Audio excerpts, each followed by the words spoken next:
She was just a slave, no voice, no choices, no future.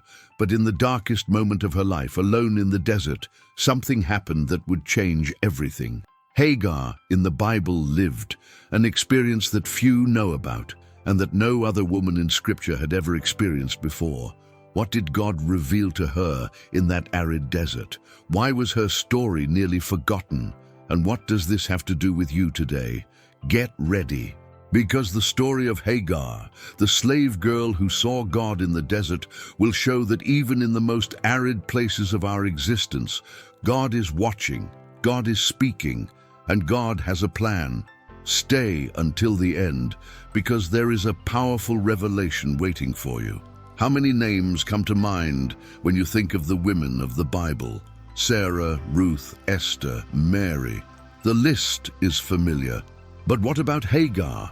Who was Hagar in the Bible? Why is her story rarely told from the pulpit?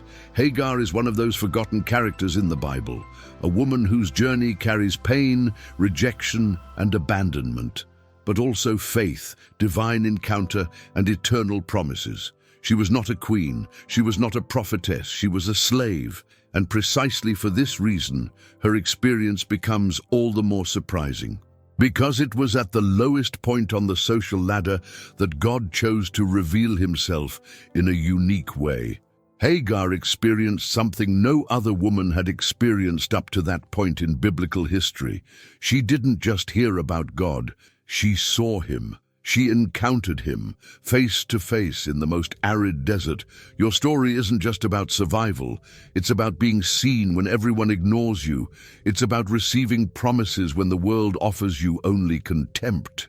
It's about discovering that even when people dismiss you, God never abandons you. And it all began in a tent, in the home of one of the most important men in the history of faith, Abraham. But before we reach the desert and the transformative encounter, we need to understand who Hagar was and how she became the centerpiece of one of the most human and painful conflicts in Scripture. Imagine the scorching heat of Mesopotamia, the sandy ground burning beneath bare feet. Hagar, a young Egyptian woman, walks between the tents carrying jars of water. Her eyes reveal weariness, but also resignation. She didn't choose to be there. She was brought here as property, an Egyptian slave, a gift Sarah had received during Abraham's stay in Egypt. Now her entire life belonged to others. Her decisions weren't hers. Her body wasn't hers. Her future didn't exist. Hagar was Sarah's slave, and in those days, being a slave meant being invisible. You were a tool, not a person. You were used, not heard. Hagar served, cleaned, obeyed. Her voice carried no weight. Her pain was unimportant. She was just another shadow in the tent of one of the most blessed families in history. But here's the paradox. She was in the house of Abraham, the man of promise, the man God had called to be the father of a great nation, the house where faith was manifested on altars and where the name of the Lord was constantly invoked. And yet, within, there was slavery, there was suffering, there was a woman without rights. Hagar's life was defined by blind obedience. She could not question, she could not refuse, she could not dream of freedom. Each dawn was the same as the last. Serve, remain silent, survive. Like millions of people throughout history, she was trapped in a system that dehumanized her. But God does not forget the invisible. He does not ignore the discarded. And Hagar's story is about to prove this in monumental fashion, because soon this voiceless Egyptian slave would be called to participate in a plan that would change her life, her son's life, and the course of entire nations. But this plan would begin with a human decision full of flaws and devastating consequences. God had promised Abraham a son, an heir who would come from him, from his own flesh. But the years passed. Sarah grew older, and the promise seemed increasingly impossible. So Sarah made a decision perfectly acceptable in that culture, but deeply problematic in God's eyes. She offered Hagar to Abraham. "Take my servant," Sarah said. "Perhaps through her I can have children." And Abraham accepted. Hagar was not consulted. She was not asked. She was given over. And that night the Egyptian slave became more than a servant. She became the mother of a child she had not planned, in circumstances she had not chosen. Ishmael was born, and with him a complication was born that would tear that family apart. Because when Hagar became pregnant, something changed. She began to look at Sarah differently, perhaps with pride, perhaps with contempt. After all, she had accomplished what Sarah could not, bear a son for Abraham. And Sarah noticed. Hagar and Abraham became the parents of Ishmael. But that child didn't bring peace. He brought war, emotional war, silent war. The rivalry between Hagar and Sarah began to grow, and what seemed like a divine solution was actually the consequence of a hasty human decision. And so it was that Hagar, the invisible slave, suddenly found herself at the center of a conflict that would consume her and that would cast her into the most dangerous place a pregnant woman could be. What happens when two women compete for the same space, the same man, the same value? The Bible doesn't romanticize it. It reveals the raw truth: jealousy, hurt, and rejection. Sarah began to mistreat Hagar. The word used in the original text is strong. It wasn't just coldness or distance. It was deliberate oppression, humiliation, cruel treatment. Hagar, already a slave, now became the target of constant resentment. And Abraham, he stood by. He let Sarah do whatever she wanted with Hagar. Consider the loneliness of that woman, pregnant with a child she didn't ask to conceive, rejected by the woman who gave her to her husband, ignored by the man who used her. Hagar was trapped in a nightmare from which there was no escape. She couldn't escape. She was a slave. She couldn't defend herself. She had no rights. She couldn't demand justice. No one would listen. Until one day she made the most dangerous and desperate decision of her life. She ran away. If you identify with this story of rejection and struggle, like it now and subscribe to the channel, because what follows will transform your perspective on how God works in the most desperate moments. Hagar ran, pregnant, alone, without provisions. She preferred to risk death in the desert rather than continue living under the weight of that rejection. And it was in the desert, in the place of abandonment, thirst, and silence, that something extraordinary was about to happen. Because God doesn't just see the invisible, He goes after them. And Hagar was about to find this out in the most intense way possible. Hagar in the desert.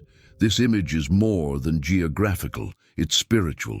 The desert in the Bible always represents a place of testing, of limits, of revelation. It's where masks fall, where the soul stands naked before God. There she was, a pregnant woman, fleeing under the relentless sun. No water, no direction, no hope. The desert of Shur stretched out around her like an endless void. Sand, silence, loneliness. Hagar had traded the oppression of the tent for the threat of death. But look what she didn't know. God was watching. He had seen her leave. He had been with her every step. He knew her pain. He knew her anger. He knew her despair.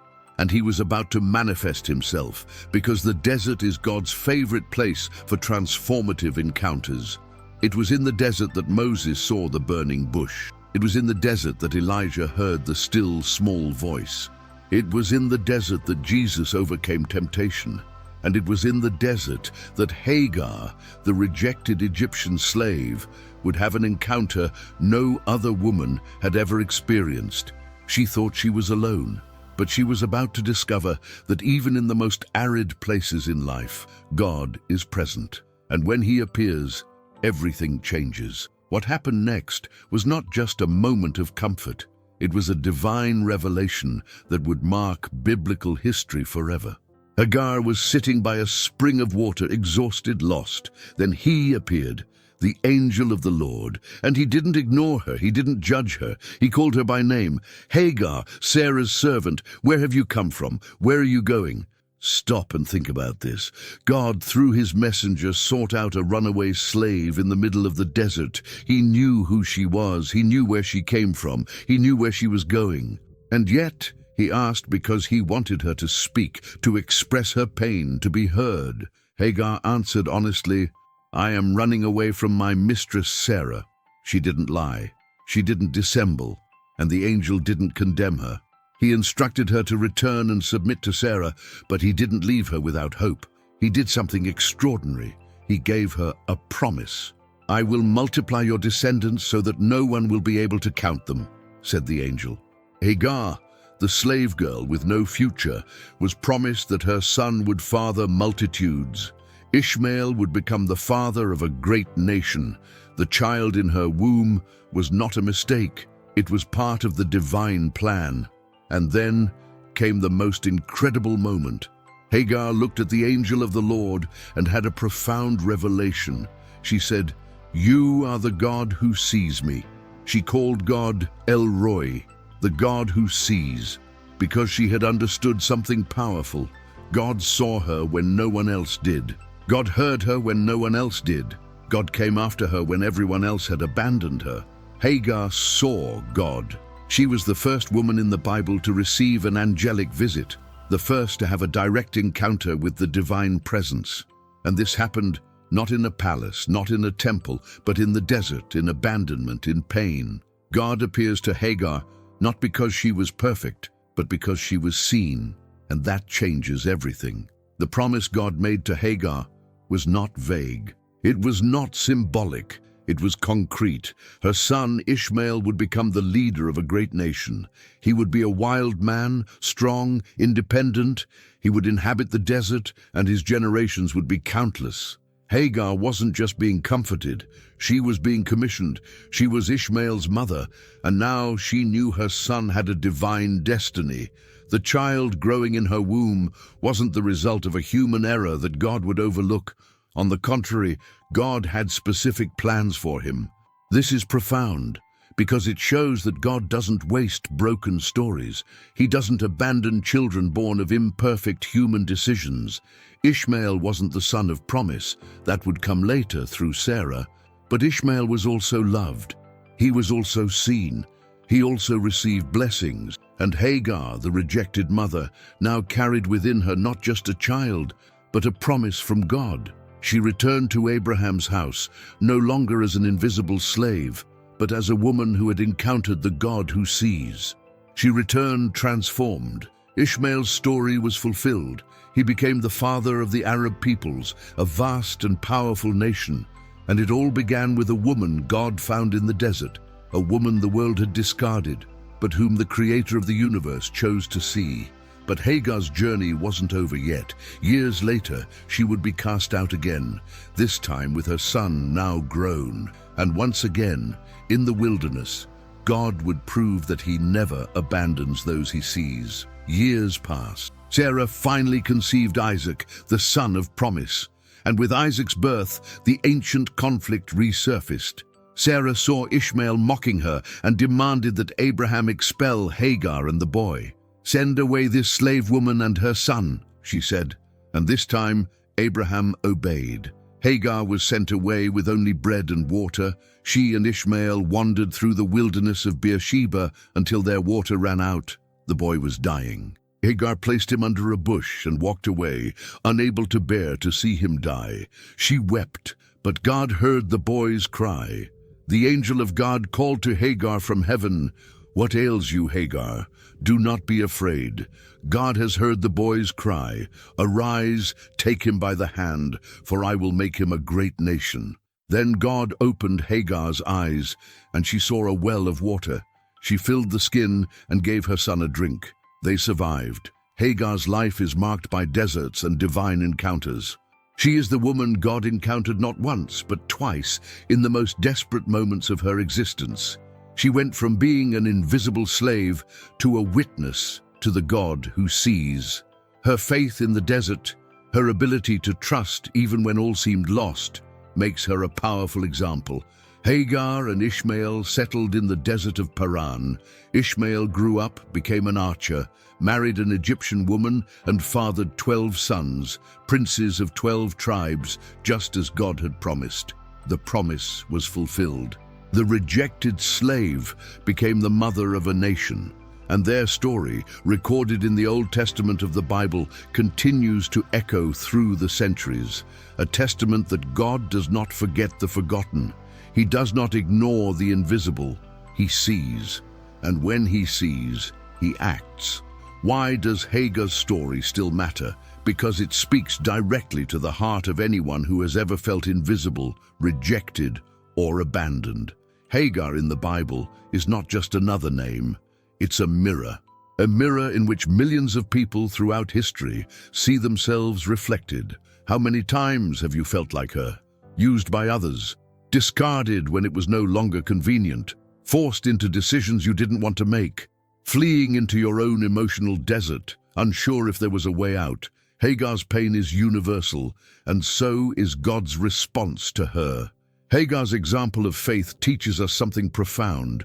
You may be in the desert, but you are not alone. You may feel invisible, but God sees you. You may think your story is a mistake, but God has a purpose, even in the most broken situations. He doesn't just comfort, he transforms. He doesn't just see, he acts. The women of the Bible carry powerful lessons, but Hagar has something unique. She is the first to declare that God saw her.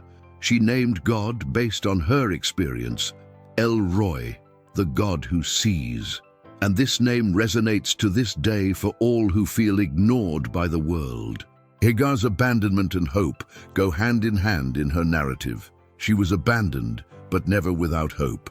Because God in the desert is an active, present, speaking God. He doesn't wait for you to leave the desert to find you. He goes there. And here's the revelation I promised at the beginning. Hagar's story doesn't end with the Old Testament. The Apostle Paul in Galatians uses the story of Hagar and Sarah as an allegory of the Old and New Covenants. Hagar, the slave, represents the law. Sarah, the free woman, represents grace. But what Paul was teaching was profound. All of us at some point are Hagar, slaves to sin, trapped with no way out. And the gospel transforms us into Sarah, free by the grace of Christ. Hagar's story points to Jesus, because Jesus also sees the invisible. He also seeks out the rejected.